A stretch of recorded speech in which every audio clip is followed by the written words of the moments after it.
Pakistan is a bankrupt state. It's a country that cannot even buy its own weapons and instead uses American grants to fund most of its arms purchases. Pakistan simply lacks the financial capability to buy or absorb any nuclear power reactor. The juxtaposition with India, of course, is all the more poignant because India is one of the great economic success story of the past 20 years since it embraced the market. Pakistanis aren't fools. Surely that they can see this, they can see the Western world expanding, that they must wonder why, even with nuclear weapons, that they're this pariah, this failure.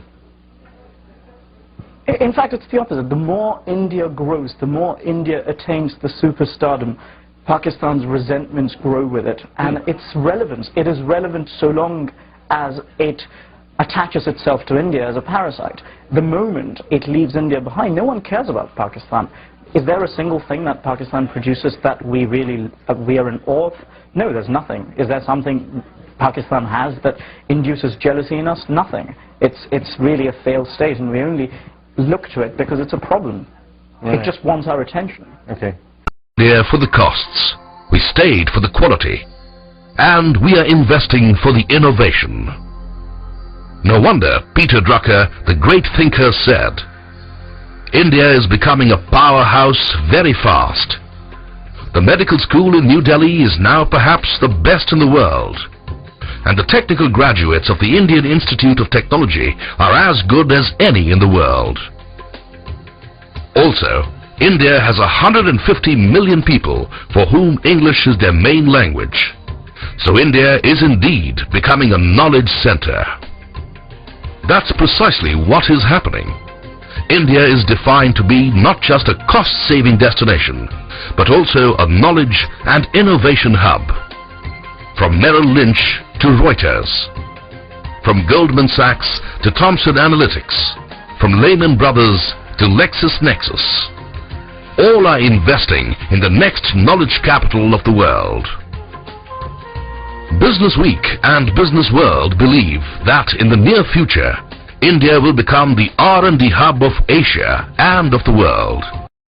Google has ranked Pakistan as the #1 country in the world that has the most online searches for pornographic material. Yeah, this is unbelievable. And that's news?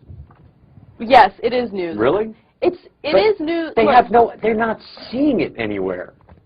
No, I understand. It's disturbing. Read what the searches are. This is the part of it that I found surprising, okay? Because them searching for porn, not so surprising. What they're specifically searching for is surprising and disgusting. Yeah. What are they searching for?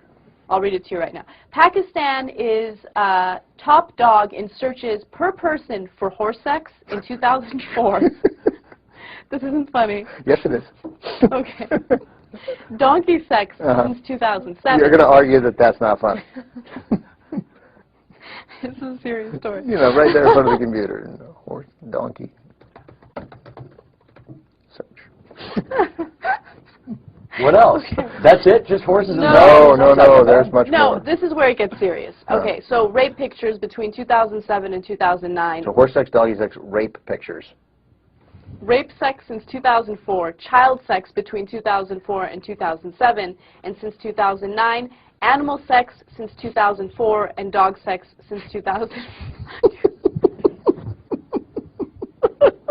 So are there any women, like any man-woman sex, any of that going on in Pakistan? Animal sex and... Go ahead, Anna, finish the story.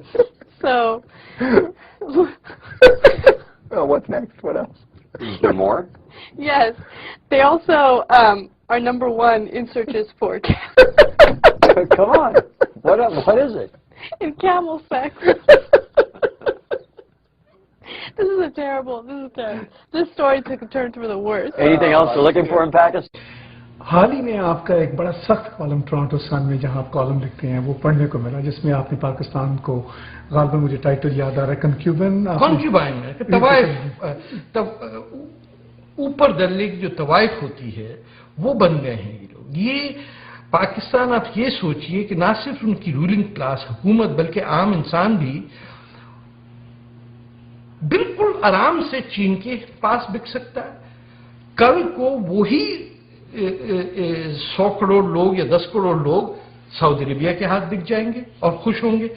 वही लोग आज Iran के भी दोस्त हैं और Saudi Arabia के दोस्त हैं, जिन दोनों मुल्कों की जंग चल रही है सीरिया में। ठीक, तो ये तो निशानदेही है कैरेक्टरलेस कौम की, जिसको अपनी आइडेंटिटी का नहीं पता कि वो कौन है। अब दरियाए सिंध पे रहने वाला अपने आप को तो नहीं कह सकता कि हमारा हिंदुस्तान से कोई ताल्लुक नहीं है। अब यकीन करिए हर महाजिर और पंजाबी कहता है हमारा हिंदुस्तान से कोई ताल्लुक नहीं। तो आइडेंटिटी नहीं है जी, एथिक्स नहीं है, मोरालिटी नहीं है। आपको जो पैसा दे आप उसके पास चले जाते हैं। सबसे ज्यादा अमेरिका के खिलाफ जो लोग हैं पाकिस्तान में, उन सबके बच्चे अमेरिका में पढ़ते हैं। हर वो शख्स जो अमेरिका को गाली देता है उसका वीजा एप्लीकेशन होता है अमेरिकन एम्बेसी में।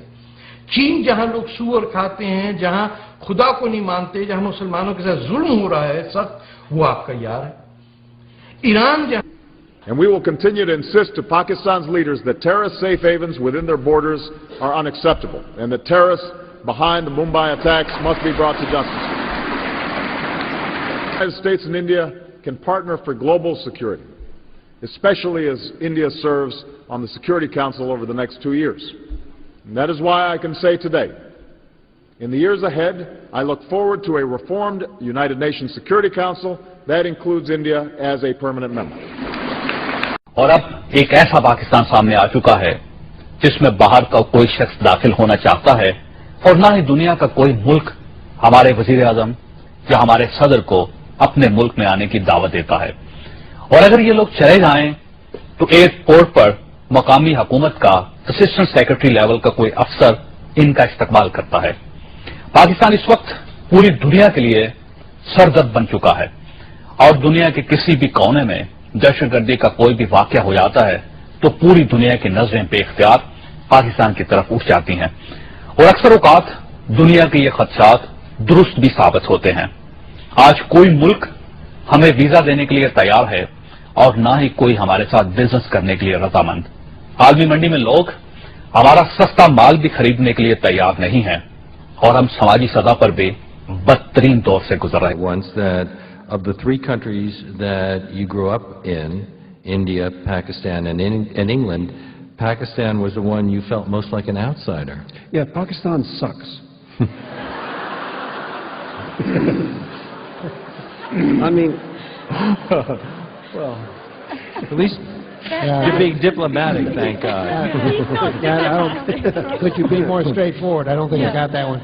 No, I know, I know it's one of America's current 2 allies in the world, but Saudi Arabia and Pakistan. We're on a roll now. But it sucks. And especially if you're used to India, which is a rich, complicated, open society full of colors and smells and excess and rich, kind of real richness of life experience, and you cross the frontier into Pakistan, which used to be the same place, 56 years ago, used to be the same place. Now you feel a kind of, in a cultural sense, you feel a kind of airlessness. That there's no air to breathe. People aren't allowed to say what they think. They aren't allowed to do what they like. Women and men are segregated. There's a gigantic drug culture because it's one of the world's major producers of opium and heroin. There's an exploding AIDS problem, which is not looked at because, of course, Muslims don't get AIDS. There's a highly gangsterized urban society. There's political corruption on both the civilian and the military side. There's economic corruption so great that 75% of the economy is now believed to be the black economy rather than the overt white economy. There is enormous regional dislike. The Sindhis don't like the Punjabis. Nobody likes the Balochis. Everybody hates the northwest frontier where they're fundamentalist and pro-Taliban. It sucks. But there you... And what type of people did you kill today? The usual. Bad guys. Bad guys, baddest ass, suicide vested, cold-hearted Pakistani motherfuckers is from the Karachi.